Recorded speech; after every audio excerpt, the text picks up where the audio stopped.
네, 안녕하세요 여러분들 반갑습니다. 대기업의 권혁철입니다. 비트코인 첫 8만 불을 돌파했습니다. 이 트럼프 당선 효과가 상당하면서 이 가상화폐 쪽으로 좀 수급이 쏠리고 있는 상황이죠.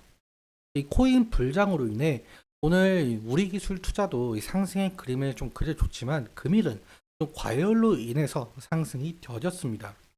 과연 제가 저번 영상에서 말씀드린 저항 구간을 좀 돌파해 줄지 기술적인 측면까지 함께 살펴보면서 이야기 나눠보도록 하죠. 그리고 여러분들께서도 이 우리 기술 투자에 대해서 이것 하나만큼은 좀 궁금한 점이 있다면 꼭 댓글 남겨주세요. 그 궁금증들 다음 영상에서 좀 풀어드리도록 하겠습니다. 그럼 본론으로 바로 들어가 보도록 하죠. 자, 먼저 이 우리 기술 투자 아시다시피 과거 준하무에 투자했었던 이력이 있죠. 무려 지분율은 7.2%로 4대 주주에 해당을 하고 있는데 이 두나무라는 회사는 업비트라는 가상자산 거래소도 운영을 하고 있어요. 이 업비트는 국내 4대 가상자산 거래소 중에 규모가 가장 큰 것으로 우리가 파악을 해볼 수가 있겠는데 이 업비트 같은 경우는 뭐 가상자산 거래소, 가상화폐에 대해서 거래소 역할도 진행하고 있지만 자체적으로 코인 투자도 진행을 하고 있다는 점 여러분들 모두 아시리라 생각이 들고 있습니다. 3분기 보고서가 아직 나오질 않았기 때문에 2분기 보고서를 토대로 말씀을 드려보자면 비트코인은 현재 16,700개 그리고 이더리움은 9,000개 정도 가지고 있는 것을 확인해 볼 수가 있죠. 아무래도 이 두나무는 비트코인과 이더리움을 좀 소유하고 있기 때문에 이 코인 장세가 좋은 흐름 나타나게 된다면 두나무 자체의 가치가 상승을 하게 되고 마찬가지로 두나무의 지분이 있는 우기투 역시 가치가 상승하게 되죠. 그리고 사실 우리 기술 투자는 두나무에 투자를 했었기 때문에 두나무의 실적도 좀 바라봐야 될 것 같은데 실제로 이 두나무의 반기 실적은 거래 수수료가 대부분 차지할 정도로 수수료가 대부분 차지하고 있는 모습을 확인해 볼 수가 있습니다. 그만큼 코인 거래가 좀 활발하게 진행이 되어야 수수료 매출이 상승하다 한다는 뜻으로 내비칠 수가 있겠는데 자 그런데 현재 업비트 거래소를 우리가 함께 살펴보자면 대부분 코인이 좀 상승의 모습을 좀 보여주고 있어요. 비트코인은 무려 1억 1천만 원, 8만 불을 좀 돌파한 모습을 우리가 확인해 볼 수가 있겠고, 그리고 도지코인이죠. 도지코인도 많이 오른 모습을 우리가 확인해 볼 수가. 자, 만 보더라도 상당한 상승의 모습을 보여드는데, 아무튼 현재 이 코인장이 불기둥을 좀 내뿜는 이유, 바로 트럼프 당선이라고 볼 수가 있을 것 같습니다.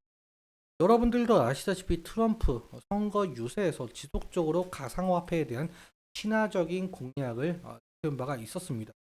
뉴스에서도 조차 가상화폐에 대해서 이 르네상스가 올 가능성도 좀 점쳐지고 있는 상황인데 결국에는 이 트럼프 당선 효과로 인해서 코인 시장 상승이 좀 불러오고 있고 그만큼 코인 시장 거래가 활발하게 진행이 되면서 이 업비트의 수수료 매출이 상승할 가능성이 있겠죠.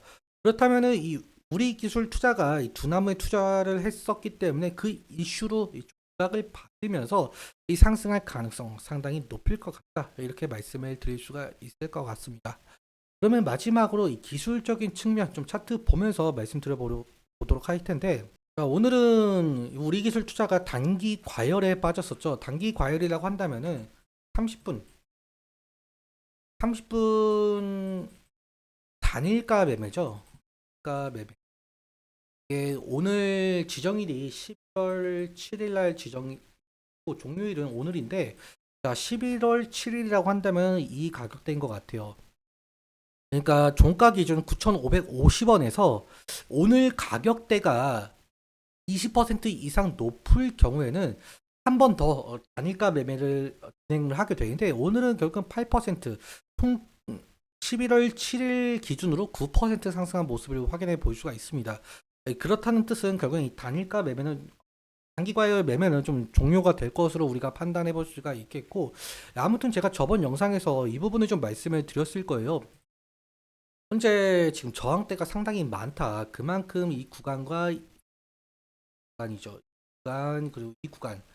그러니까 과거 비트코인이 8천만 원을 돌파했을 당 우리 기술 투자가 형성이 되었던 이 부분을 좀 돌파를 해 주어야 됩니다. 지금 현재 비트코인 가격이 1억 1천만 원이기 때문에 하지만 이 저항대 구간이 상당하다 보니까 윗꼬리가 계속적으로 달리고 있는 모습, 결국에는 강한 거래량과 함께 이 구간을 다 돌파를 해 주어야 된다. 결국엔 강한 거래량이라고 한다면은 과거 나왔었던 거래량을 좀 더 돌파를 해 줘야 돼요. 이것보다 좀 더 많은 거래량이 나와 주어야 이 구간 쉽게 돌파를 해 주겠죠. 그래서 강한 거래량과 동반해서 돌파하는 흐름이 나와 주어야 된다. 이렇게 말씀을 드릴 수가 있을 것 같고, 그다음에 만약에라도 하락을 하게 된다면은 지지라인 같은 경우는 여기 3일선과 5일선 구간을 좀 우리가 생각을 해볼 수가 있을 것 같습니다. 이 구간 지지해 주는지 1차적으로 확인해 보고, 만약에 이 구간을 이탈하게 된다면 2차적인 지지 라인 같은 경우 10일 이평선 라인이 될 가능성이 있겠네요. 그러니까 이 구간 1차적인 지지 라인과 2차적인 지지 라인 모두 이탈하게 된다면 리스크적인 관리는 좀 필요할 것 같다라는 말씀 드릴 수 있을 것 같고, 수급적인 측면도 함께 살펴보자면 오늘은 외국인의 수급이 정도 어느 정도 좀 들어온 모습을 우리가 확인해 볼 수가 있을 것 같습니다. 개인 같은 경우 16만, 약 17만 주 정도 매도가 된 모습이고, 그리고 외국인 같은 경우 10만 주 정도 매수가 되었죠. 기간 같은 경우 12,000주, 특히 금투에서 12,000주가 매도가 나왔다. 저번 주 금요일 같은 경우는 개인 매수, 외국인과 기관은 쌍매도가 나온 모습을 우리가 확인해 볼 수가 있겠는데, 일단적으로 한 달 기준으로 보자면 외국인과 기관의 매수세가 어느 정도 두드러지게 보이고 있습니다. 그렇기 때문에 이 외국인의 매수세가 이 매도세로 전환이 되게 된다면은 이 우리 기술 투자 주가의 안 좋은 흐름을 좀 나타낼 가능성이 높겠죠. 이러한 수급적인 측면도 매일같이 확인해 주는 것이 중요할 것 같다. 이렇게 말씀을 드리면서 마치도록 해보도록 하겠습니다. 그리고 오늘 말씀드렸던 내용들과 차트적인 부분들에 대해서는 제 개인적인 견해가 상당히 녹아 들어있기 때문에 여러분들의 주관적인 견해 함께 투자를 현명 선택하셨습니다. 오늘도 시청해주셔서 감사하고 지금까지 데이업의 권혁철이었습니다.